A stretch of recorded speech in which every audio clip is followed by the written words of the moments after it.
Hudson, and he represents the 8th District in North Carolina, which covers Concord and goes east towards Fayetteville.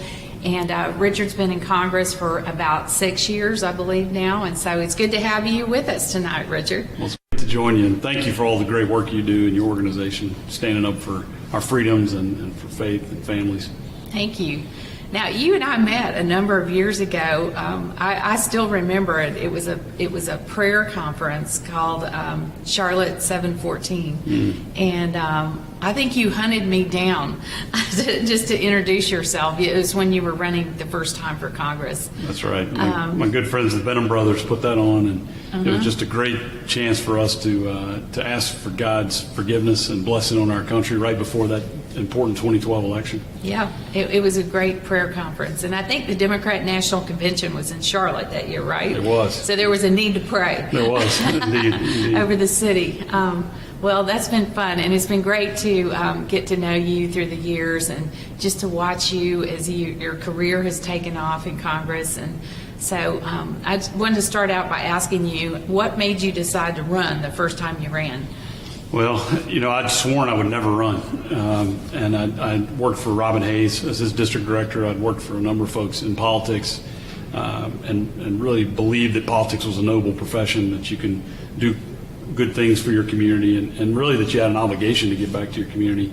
But I never thought I should run myself. But God started working on my heart. He started tugging on my heart, and I felt like there was more purpose for me. And so, I jokingly say I made the mistake of praying about it. So I started praying fervently daily, and I was in a small group Bible study. We prayed over it every week that God would show me His plan to have me live with more purpose. And my thought was, I'll work with the youth at my church or something of that scale. But what God had in mind was apparently this. And so as that work was going on in my heart, redistricting happened in 2010. The 8th District got more Republican, and a number of people from home reached out and asked me to run. And at first I said absolutely not, but the more I thought about it and prayed about it, and then I started talking to more people in the district that I knew, it seemed like that was the path. Well, that's wonderful, and what great preparation to have worked for Congressman Hayes before you ran. So that's great. So you grew up in Charlotte, right? I did. Yes. Went to UNC Charlotte. Yes. Yeah. What'd you get your degrees in? So started out with just a political science degree, but I love history. I took so many history classes that I was getting near the end of my time. I realized I only needed 2 specific classes to get a history degree as well. So I have a double major in history and political science. That's awesome. I thought I wanted to go. Loves too. Yes. I thought I wanted to go to law school, but I guess I was. I kept getting different job offers that I kept putting off law school, and eventually I decided maybe that wasn't the right path. And it turns out, I'm probably better off without it. Yeah, you probably don't need it. So you're running for your 4th term in Congress, and I know that we've had some lawsuits filed in North Carolina by Democratic groups over the way the districts were drawn by the State General Assembly. We've had a number of lawsuits. Probably it's up in the dozens by now. And the last one resulted in redrawing your district. So tell me what that did to your district. Well, this is actually my 4th term, and it's my 3rd different district because of lawsuits. And each district has been dramatically different and introduced me to a whole lot of new people. And that's a challenge, because I work very hard to be in my communities I represent, to get to know the folks, let them get to know me. And so in October, the lines changed again, and I lost 2 of my really large counties, picked up a lot of new territory, including all of Cumberland County and then parts of Lee and Harnett County. So it's new voters, and I've been working hard to spend time in those communities, trying to introduce myself. But it's a challenge. It's also tough on those constituents. I mean, you think about folks down in Rayford in Hoke County. I'm their congressman until January 3rd. So if they need help with something, they reach out to me. But when they look around, all they see are Dan Bishop yard signs, and they might see Dan Bishop's advertisements. They might get his mail, and so they're confused. Then how do they get help? And so that's just one example where it's unfortunate that the Democrats are using the courts now to try to overturn laws. And the courts are cooperating. I mean, they're legislating from the bench. Anytime a court can draw a legislative district or a congressional district, that's legislating from the bench, isn't it? It absolutely is. Yeah. And if you look at the districts were fair districts, and they recognized communities of interest. They made a lot of sense. But if you can find a liberal judge or two, you can do about anything you want. We know that the General Assembly that's elected this year in 2020 will draw the districts again, and supposedly those districts will be good for 10 years. We know that won't happen because Democrats will file lawsuits, but it's important, isn't it, that the voters elect Republican majorities in the General Assembly, not just for the General Assembly, but also for your seat and all the congressional seats. Absolutely. And, Eric Holder's group has been raising money for years to try to overturn the elections here in North Carolina. And whether it's overturning the congressional districts through the courts, or now they're pouring millions of dollars into these legislative races. And so you're seeing all this money from out of state trying to tell North Carolinians who the representatives ought to be, and it's really dangerous. So it's important that we get engaged in these legislative races. It is dangerous, and of course we've seen a lot of money come in through the pro-abortion groups like Planned Parenthood, Emily's List, and Lillian's List, and they're just pouring money in from out of state. They do what I like to call a virtual PAC, where they advertise congressmen and legislators across the country who are running against Republicans, and the donors across the country just can click on a button on Act Blue website and give directly to the candidate. So there's even no PAC in between. And so we've seen that happen this election cycle, and it's scary. And it looks like Democrats are trying to do to North Carolina what they did to Virginia in the last cycle. So exactly right. And then my opponent would have no campaign if it weren't for Emily's List and Planned Parenthood and Act Blue. And she's raising millions of dollars from out of state. None of it's from here in North Carolina. She is, and she's one of the main recipients of those PAC funds. So she apparently is in the pocket of the pro-abortion groups, and it's very important that you defeat her this cycle. Well, thank you. I mean, she is, I have a lot of respect for my opponent. She's the first African-American woman to serve on our state Supreme Court. Right. A very impressive individual. And, I give her all due respect for that. And I've tried to run a very respectful campaign. But if you look at her record, she may be the most liberal person to ever serve on our courts. Absolutely. So what in her record points out how liberal she is? Well, there's a couple of things that we're pointing out in the course of this campaign where an individual stole $500,000 from his church, and she let him off on a technicality. There's another example where we were trying to put ankle bracelets on sex offenders. Yes. And she opposed that and said it would cause shame to the sex offenders. And, that's just doesn't make any sense to most people out there. Wow. Well, we certainly wish you well in your election, and I hope you saw that the North Carolina Values Coalition endorsed you, and Yes. We hope you win this campaign. Well, it means a lot to me just because of what you represent and all of your members out there who work so hard on the issues that I care about: life, human trafficking. And so to have your support really means a lot to me personally. Thank you. But also, I think it will make a big difference. Well, you've been a great leader on the issues that we advance in Congress, and we thank you for your leadership. So, Richard, you serve on one of the most powerful committees in Congress, the Energy and Commerce Committee, and that covers health care and energy. Talk to me about what you've been able to accomplish on the committee and through your work there. Well, it is a great committee. I work real hard to get assigned to the committee because, as you say, we handle everything from health care to energy, telecom. Most of the major issues that go through Congress come through our committee, and we typically get a lot of work done. It's a committee where Democrats and Republicans do a pretty good job of working together. And the big issues of the day right now, particularly health care, is on everyone's mind. We are the committee that writes the health care laws, and with the Democrats in charge, though, it's been a real challenge. Because they want government-controlled health care for everybody. Right. They want abortion on demand, paid for by the taxpayers. It's just a number of really important issues that we're fighting on all fronts. Because our vision for health care is we want you to have the health care you want at a price you can afford. And so rather than a government one-size-fits-all, we want to see a marketplace where you have choices. And so it's a real challenge now being in the minority, but hopefully if the voters give us the chance to be back in the majority, we can do some good things. Well, I think you can, and looking at the Republican Party platform, a number of things are outlined there. Pre-existing conditions would be covered, and I know you're trying to work on legislation that would make insurance portable across state lines, and those kinds of things. So the voters are interested in health care.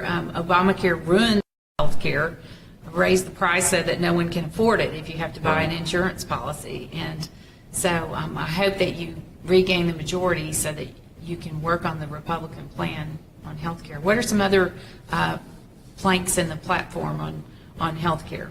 Well, to take a step back, the problem with health care really predates Obamacare. Before Obamacare, health care was too expensive. But we had the best health care system in the world. We've got the best doctors and nurses. Despite what they say, no one in this country went without care. The problem is the cost. And so what we would do is we would create marketplaces so that private insurance would compete for your business.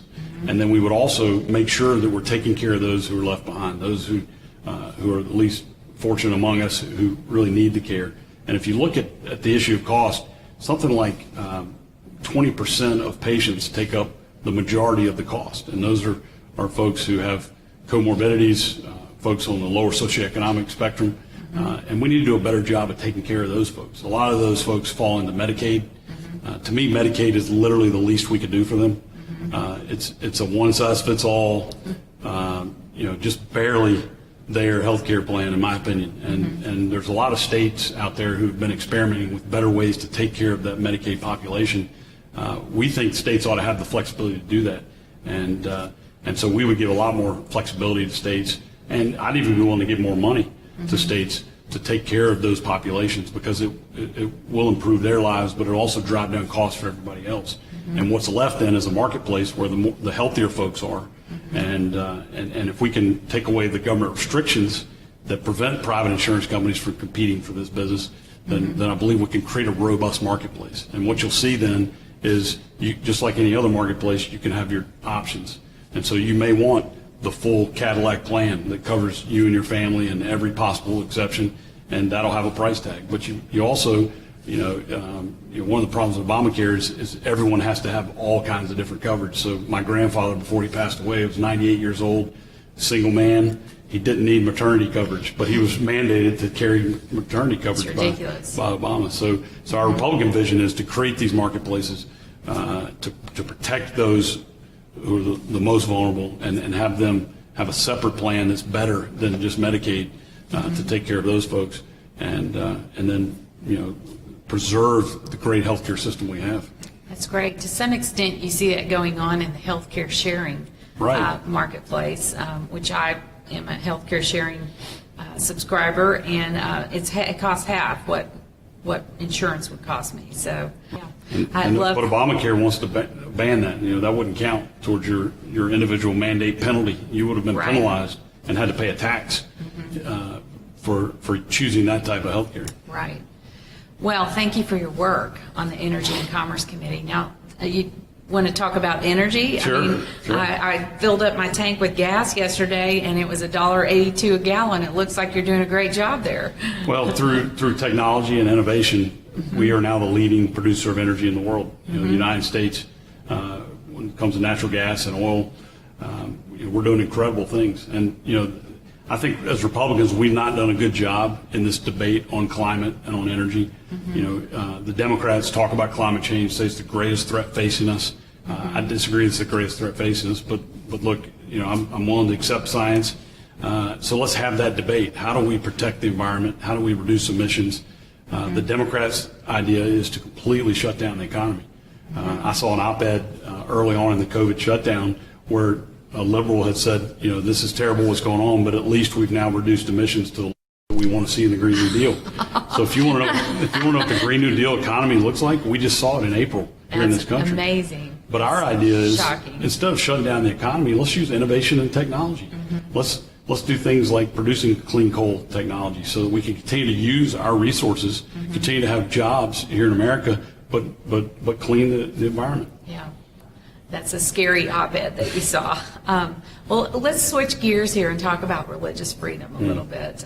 We've seen in the last year the U.S. Supreme Court hand down a decision in the Bostock case that forces employers to make decisions that violate their religious beliefs with regard to their employees. And what do you think Congress can do to resolve some of these issues that the courts are really creating.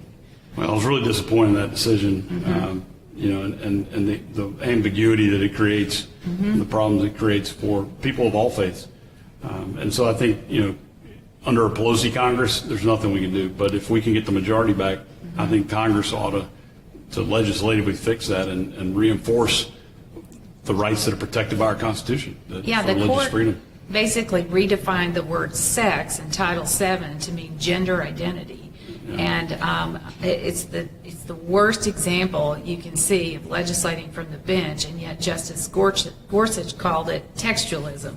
And that is just an abuse of the word textualism, because gender identity wasn't in the text of Title VII. So I doubt it was on the minds of our founding fathers. I doubt so too. Isn't that the truth? We are starting to see some really bizarre cases come forward in our culture, and direct attacks on our religious beliefs, on our faith as Christians, and our ability to walk out our faith in our everyday lives. And thank God that Congress passed the Religious Freedom Restoration Act back 20 years ago, and that's actually been a stopgap on some of these lawsuits. But as we go forward, we're going to have more issues dealing with universities and colleges and those types of things. So what do you think about the application of that logic of defining sex as gender identity to Title IX, which covers universities and schools? Well, I think it just shows the absurdity of the argument. If men can compete in women's sports because they feel like they're women, it just destroys women's sports, and so it just shows the absurdity of the argument. We are made with a biological sex, and that's a fact. And I can have deep sympathy for someone who's having issues and thinks they're something other than what they were born as, and we can talk about what our responsibilities are to those folks. Yeah. But to change the law and to change the wording, change the meaning of things to the point that they become absurd, it's really dangerous. But I think it just shows how absurd that is. We're also seeing these attacks in the military. I've stood up for our military chaplains on a number of cases. We even had a chaplain here at Fort Bragg who was doing a marriage retreat, and a same-sex couple applied for the retreat, and so he had a different chaplain perform the retreat. The retreat still went forward. This couple got to participate, but because of his faith, he didn't lead the retreat, and they went after him. Really? And so I went to bat for him to defend him, and that's just one of several cases where they're trying to go after the faith of our chaplains. It's sad, isn't it? Wow. It really is. And on the issue of abortion, I know that when you were in the majority in Congress, a number of times you all passed the Born Alive Abortion Survivors Act through the House, but could never get it through the Senate because of the filibuster rules. And of course now I know you couldn't get it through the House, in the Pelosi House. Yes. Well, if we can get 13 more Democrats to sign our discharge petition, we can get it through the House. Oh. We have 205 signatures on a petition that would bring that bill to an immediate floor vote. If we could just find 13 Democrats with a conscience who would come down and sign that, then we could move it out of the House. Isn't it amazing that bill is a problem for anyone? I mean, that's the bill that would require, if a baby's actually born and alive, that the medical team there has to provide life-saving medical treatment, just like any other premature infant. Right. And you wouldn't think that would be a problem for anyone to vote for it, but I understand that the last time you voted for it, there were at least 7 Democrats who voted against it, and I can't even imagine how you could live with yourself. I mean, even if you're pro-choice. Yeah. Even if you believe that's not a real baby until it comes out of the womb. This baby has left the womb. This is a baby that you can hold, and to then say it's okay to end that life, right? It's unconscionable. Yeah. It's barbaric. It is. And of course, we have a Democrat governor in Virginia who's expressed that belief that once that baby's born, then you can make a decision about whether to let it live or not. I mean, it's horrific. crazy. Well, we have a Democrat governor right here in our own state who vetoed the bill last year in the state legislature. So it's just as bad as Governor Northam. Absolutely. Well, tell me some things that you've done while you've been in Congress that you're really proud for the voters in your district to know about. Well, it's been such an honor to serve in Congress this time, and I've tried very hard to stay faithful to my beliefs, and one day I've got to stand before my God and be accountable for my actions, and so that's something I remind myself every single day. I've been blessed with an incredible wife, and now I have a 5-year-old son. Can't believe he's 5 already. It's so hard.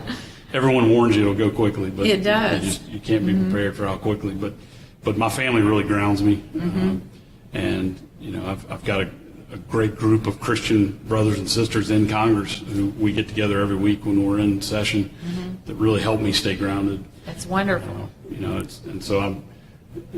I remember when I first got elected, my chief of staff came to me and said, "Okay, we need a mission statement for the office." I said, "I don't know what a mission statement is." He says, "Well, what do you want to be known for when you leave office, however long that is?" And I said, "Well, I want my integrity to be intact, and I want my marriage to be intact." And we decided that was going to be the mission statement of the office. So every employee I hire, I tell them that your job is to help keep my marriage intact, keep my integrity intact, and I'm proud of that. And I've worked on a lot of issues over time that are important. One of the biggest wins I've had lately was something dealing with the Ferris Doctrine. There was a soldier named Rich Stayskill, who was a Green Beret, combat veteran, decorated veteran, who survived multiple tours, who was having a lung issue. He went to the doctor at Fort Bragg, and they did an X-ray and missed a lump on his lung. Oh, wow. And so that continued until finally another doctor spotted that he had a tumor that is now a terminal cancer diagnosis that if it had been caught the first time, wouldn't have been terminal necessarily. Sad. But there's a thing called the Ferris Doctrine, which is case law, which says a soldier can't sue the military. And I believe that's in concept a good thing overall, but there needs to be exceptions. And so I worked with a Democrat from California, and we put in legislation last year to create an exception for medical malpractice that is non-combat related, non-training related. And honestly, I thought it was going to take several years to make a change like that because the Pentagon was against us. Yeah. The chairman of the Armed Services Committee initially was against us. The Senate was against us. But we worked hard, and Rich came to Washington and told his story over and over, and we were able to make that change. And so I think it's going to make a big difference for our soldiers and their families that are victims of malpractice, because they can then get some recourse. But more importantly, I'm hoping that this will be a deterrent that will prevent future medical malpractice in the military. I'm sure it will be. Thank you for passing the bill. That's great. Yeah. That's wonderful. So what are some things you want to work on in this next term once you're reelected? Well, I've got a bill dealing with the folks who provide health care to our veterans, call them veteran caregivers. So if you have a severely wounded veteran and the spouse has to stay home and take care of that veteran, we provide a supplement to help them financially. But there are problems with that program, and one of them being that every year a severely wounded veteran has to recertify that, for example, their legs haven't grown back, or that severe brain injury hasn't healed, and that's just it's a burden on those families, but it also creates a lot of anxiety, because what if something goes wrong and they get denied when they have to renew it? So taking away that annual renewal. The other thing is if someone lives in Texas and they're getting this supplement, then they move to North Carolina, there may be a different standard for our state versus that state. And so my bill also would create a nationwide standard. So even if you move, you don't have the anxiety of worrying about having to meet new standards. And then the other issue is if that veteran dies, that supplement continues for 90 days. But if you put yourself in the shoes of that caregiver, you've quit your job, you've been caring for this veteran for years. Now you've got 90 days to figure out what to do. Everything. How are you going to bury that veteran? Where are you going to live? You've got to now go find a job probably. So I extended to 180 days to give that family member just a little bit more time. So that's a bill that I've been working with a Democrat from New York on. I'm actually going to try to make a play in the lame duck after the election to try to get that bill passed. But if not, that'll be one of my top priorities for next Congress. Wonderful. Well, it sounds like you're working very hard on behalf of all those soldiers at Fort Bragg that are now in your district. So Yes. on behalf of those soldiers, I want to say thank you. Well, it's really an honor. I didn't Yeah. have the honor of serving. A lot of my family did, and I really look at this as my chance to serve. And so I take it very seriously, the responsibility that I am Fort Bragg's congressman, that those soldiers and their families are my responsibility. That's wonderful. I just want to ask you, if people want to help with your campaign, where do they go to help you? Well, thanks for asking. RichardHudson.org is my website, and you can go on there and sign up as a volunteer. You can read more about me, and if you care to do so, there's a donate button on there as well. So Great. Well, I know it always takes money to run a campaign. So. it does, and my opponent's got millions coming in from California and New York and Emily's List and all these places. Yeah. And so I just rely on individuals to help me fight back. Wonderful. Thank you so much, Richard, for serving in Congress and for meeting with me today. And I hope that our listeners, I hope you've learned more about Richard Hudson, and that if you're in his district, that you'll vote for him on November 3rd or before November 3rd. And we thank you so much for joining us for The Voice. And if you want to go to our website, ncvalues.org, you can watch past episodes of The Voice. Thank you and good night. Which of these issues do you care about? What if you could influence how they were legislated? What if you could impact the outcome of the next election? What if you could change the course of America?